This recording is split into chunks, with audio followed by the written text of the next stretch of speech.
Welcome back to our mini blog. তো আজকের আবার নিয়ে চলে এসেছে একটা ছোট্ট মিনি ব্লগ নিয়ে। তো আজকের মিনি ব্লগটা হচ্ছে আমি কিভাবে ঠাকুর দিই সেটা তোমাদের সাথে ছোট্ট করে শেয়ার করব। তো আমাদের বাড়িতে তো গোপাল আছে তোমরা জানোই, আর সামনেই আসছে জন্মাষ্টমী, সেটাতে আমাদের বাড়িতে একটা ছোট করে অনুষ্ঠানও হবে, তখন সেই ব্লগটাও তোমাদের সাথে শেয়ার করব। তো গোপালকে এখন আমি সবে ঘুম থেকে তুলে দিয়েছি, এখন ওকে স্নান করাবো। তো চলো এখন ওকে স্নান করিয়ে দিই, তারপর তোমাদের সাথে আবার দেখা হচ্ছে। তোকে স্নান করিয়ে তারপরে সাজিয়ে গুজিয়ে বসিয়ে আমি সোজা চলে যাব ফুল তুলতে। তো আমাদের কাছে তো অনেক কটা ফুল ফুটেছে আজকের, দেখলাম তো দেখতেই পাচ্ছ। তো জবা ফুল অনেক হয়েছে, সাদা ফুল কিছু কিছু হয়েছে। তো সেগুলো সব কিছু তুলে নিয়ে এখন চলে যাব ঠাকুর দিতে।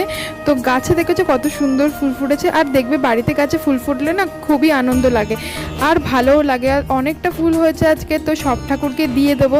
তো চলো এখানে আমি সবাইকে ঠাকুরে ফুল দেওয়াও হয়ে গেছে, এখন আমি সবাইকে প্রসাদও মানে ভোগও লাগিয়ে দিয়েছি সব ঠাকুরের কাছে।